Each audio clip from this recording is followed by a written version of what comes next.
L'heure de l'information sur la RTJVA. Mesdames et messieurs, bonsoir et bienvenue. À la une de l'actualité, l'INAM et la CNSS ont lancé une plateforme numérique baptisée e-conventionnement AMU destinée à simplifier les démarches administratives. Les précisions à suivre dans ce journal. Sur la scène internationale, un réseau solaire fait revivre les entreprises dans la République démocratique du Congo à Goma. Nous y reviendrons. L'INAM et la CNSS ont lancé une plateforme numérique baptisée e-conventionnement AMU destinée à simplifier les démarches administratives. En effet, les prestataires de soins souhaitant intégrer le réseau de l'assurance maladie universelle AMU peuvent désormais effectuer leurs demandes conventionnellement en ligne. Ce nouvel outil digital accessible à tous les acteurs du secteur vise à accélérer le processus d'adhésion, à réduire les délais de traitement et à améliorer l'efficacité des services rendus. Une demande déposée via cette plateforme vaut pour les deux entités gestionnaires, l'INAM, le secteur public et les populations vulnérables, et la CNSS, salariés du privé et travailleurs indépendants. Par ailleurs, pour le pays, ceci marque un nouveau pas en matière de digitalisation des services publics, en particulier dans le contexte de l'AMU opérationnalisé depuis l'année dernière. La campagne électorale en vue des élections municipales du 17 juillet 2025 a démarré ce mardi.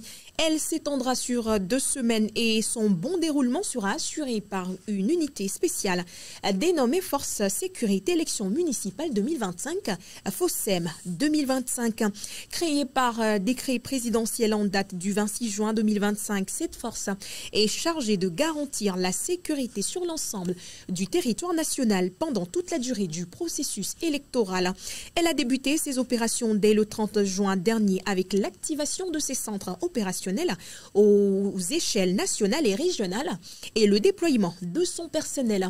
La FOSEM 2025 est mise à la disposition de l'ensemble des candidats et va collaborer également avec les populations qui doivent faire preuve de civisme et s'abstenir de toute forme de violence durant cette période électorale. À suivre également dans ce journal, le camp national des jeunes des églises des assemblées de Dieu de la région des plateaux sud-est, sud-ouest, nord-est, nord-ouest s'est ouvert ce mardi à Lib et Tessada.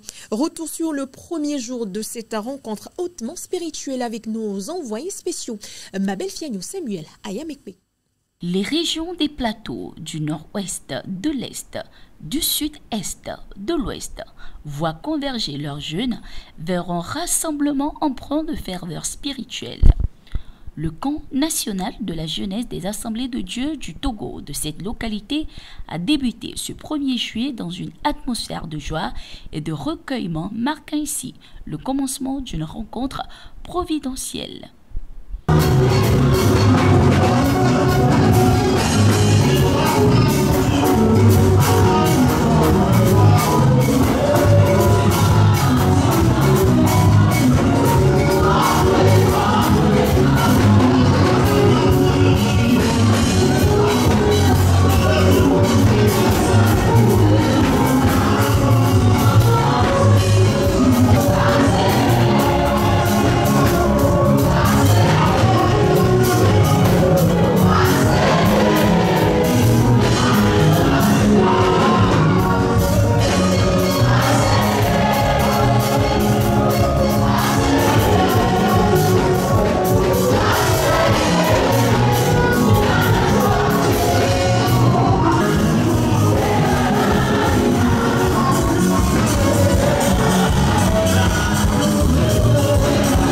Animés ainsi d'une gratitude profonde, les participants et organisateurs expriment ici leur reconnaissance pour cette initiative, saluant la mobilisation exemplaire qui a su rassembler des fidèles de tous les horizons.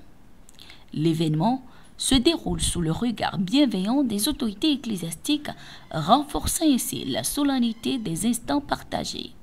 Rendre la grâce à Dieu pour la grande mobilisation des jeunes. Ils étaient très nombreux à venir, à participer depuis hier. Il faut témoigner que la mobilisation que nous avons constatée ici dès les premiers jours, vraiment c'est déjà encourageant. Ces quelques jours seront consacrés à un enseignement spirituel approfondi visant à affermir la foi de ces jeunes et à les encourager à préserver et à les encourager à persévérer dans leur engagement envers les valeurs divines. L'objectif est clair, ainsi, les outiller pour une vie chrétienne authentique et résolue, repartis comme suit. Et je me réjouis du choix du thème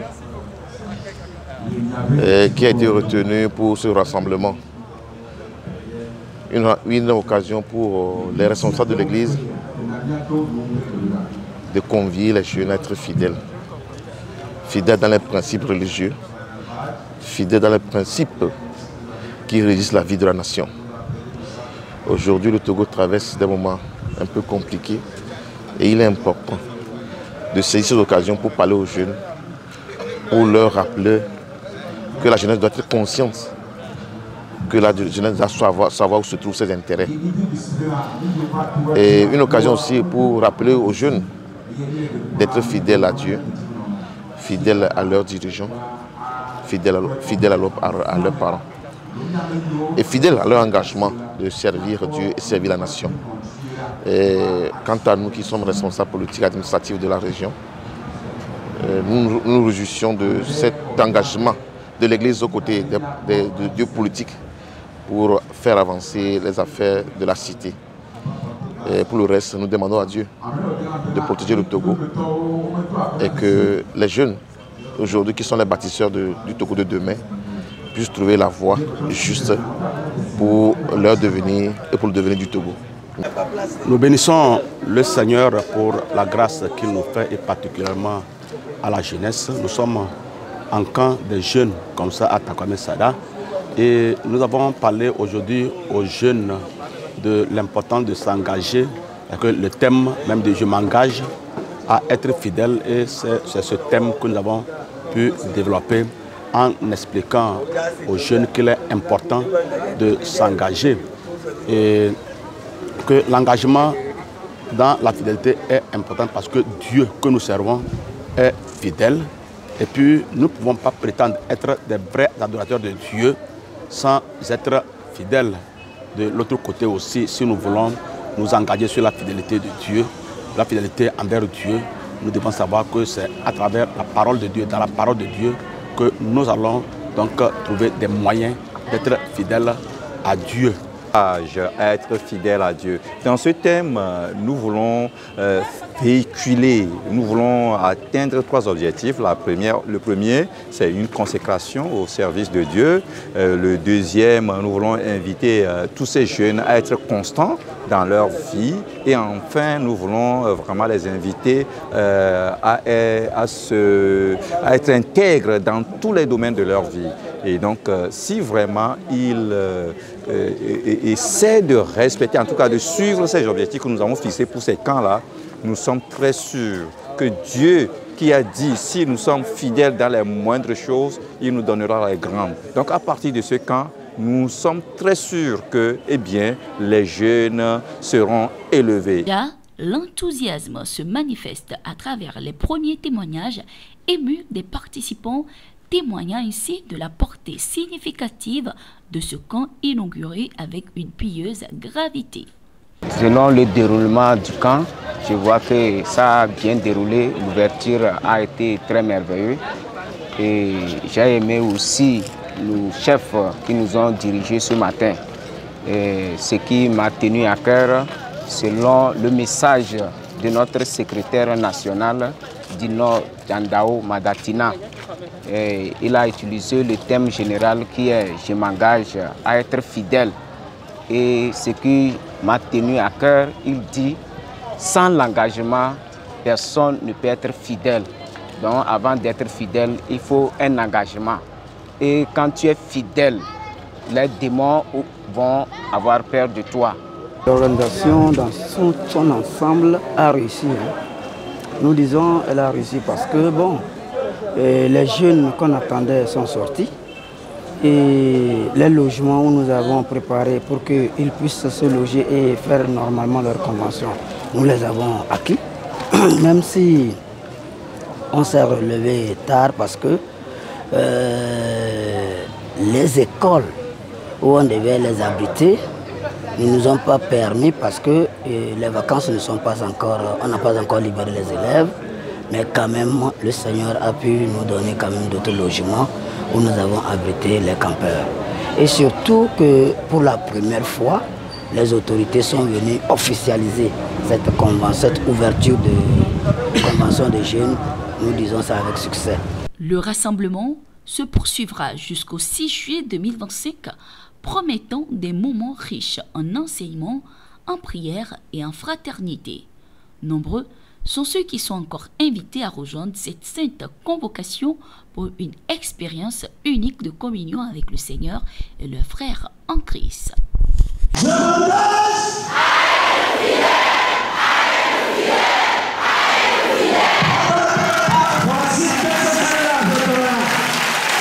Wunouga, à l'église des Assemblées de Dieu, des centaines de fidèles étaient au culte et ont été fortement exhortés sur la confession des péchés, un principe libérateur. Notre équipe était sur place pour capter ce moment de grâce. Reportage. Le pouvoir de la confession se déploie à nouveau parmi les enfants de Dieu. Ce dimanche, à l'église des Assemblées de Dieu de Wunouga, l'appel retentit avec une clarté prophétique. La délivrance passe par l'aveu sincère. Le pasteur, le visage empreint d'une conviction ardente, rappelle que seule la lumière de la vérité peut dissiper les ténèbres du péché et libérer des fardeaux. Beaucoup de membres aujourd'hui ont des fardeaux. Ils traînent des lacunes, ils traînent des fardeaux, mais ils ne savent pas à quel sens se vouer. Ils se disent que c'est fini. Est-ce que ça là, j'ai encore le pardon? Est-ce que le mal que je vis là, je peux être pardonné? Est-ce que je suis encore agréable à Dieu? Mais Dieu a encore fait grâce à travers ce message pour amener le chrétien à revenir auprès de lui et recevoir sa miséricorde. Les fidèles de leur côté ont salué ce message et ont beaucoup retenu, prenant une décision radicale pour leur vie spirituelle.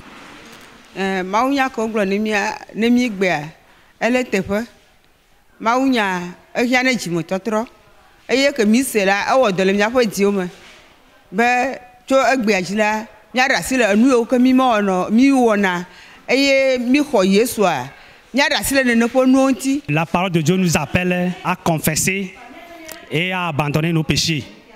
Vraiment, je suis très ravi. Vraiment, il faut que Dieu même nous aide à mettre cette parole en pratique pour qu'un jour le Seigneur aussi nous trouve et de bons fidèles. Dans un élan d'allégresse, l'Assemblée a fait sienne cette promesse. Si nous confessons nos péchés, il est fidèle et juste pour nous pardonner. 1 Jean 1, le verset 9. Le chemin de la liberté, lui, ne passe que par une seule chose, l'humilité. L'église des Assemblées de Dieu de Vaughan-Ville 1, quant à elle, a célébré son culte ordinaire dimanche dernier.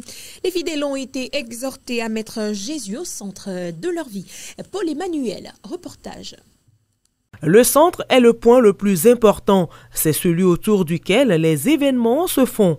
Ainsi, mettre Christ au centre de sa vie consiste à faire de lui la personne la plus importante sans laquelle nous ne pouvons vivre. Les fidèles des Assemblées de Dieu de Vaughan-Ville 1 ont été donc invités à s'attacher à Dieu pour avoir part à ses promesses. Compte tenu du problème des précarités de la vie, beaucoup sont ceux qui ont abandonné Jésus. Parfois, tu les vois les dimanches, ils se retrouvent, mais ils n'ont pas Christ en eux. Ils cherchent de secours auprès des marabouts et ils comptent sur des talismans, ils comptent sur certains gris-gris, pensant que c'est ces puissances qui peuvent les aider. Mais à la fin, c'est la déception, c'est le découragement. Ceci m'a poussé à annoncer ce message pour interpeller tous ceux qui sont à l'écoute de revenir à Dieu. Se laisser instruire par la parole de Dieu, s'humilier devant Dieu, ôter de leur vie tout péché. Ensuite de cesser de s'attacher aux choses de la terre pour faire du Tout-Puissant leur délice. Servir Dieu, méditer sa parole jour et nuit et se soumettre à sa volonté, tels sont les 3 piliers essentiels qui démontrent qu'on fait de lui une référence dans tous les domaines de notre vie. La parole de Dieu met l'accent sur la toute-puissance de Jésus. Et là, l'orateur nous a exhortés à mettre ce Jésus tout-puissant au centre de notre vie. Que Jésus soit le pilier de notre vie. Et pour que Jésus soit le pilier de notre vie, il faut d'abord que j'accepte de le servir.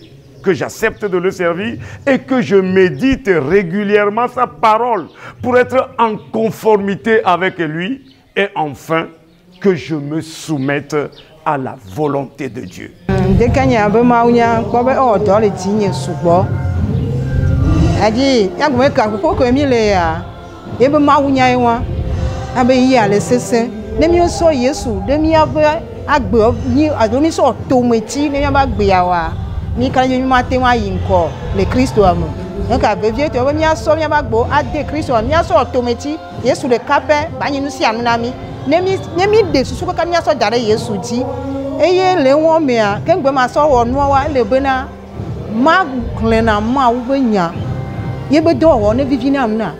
Et quoi que vous fassiez en parole ou en œuvre, faites tout au nom du Seigneur Jésus, en rendant par lui des actions de grâce à Dieu le Père. Colossiens 3, 17.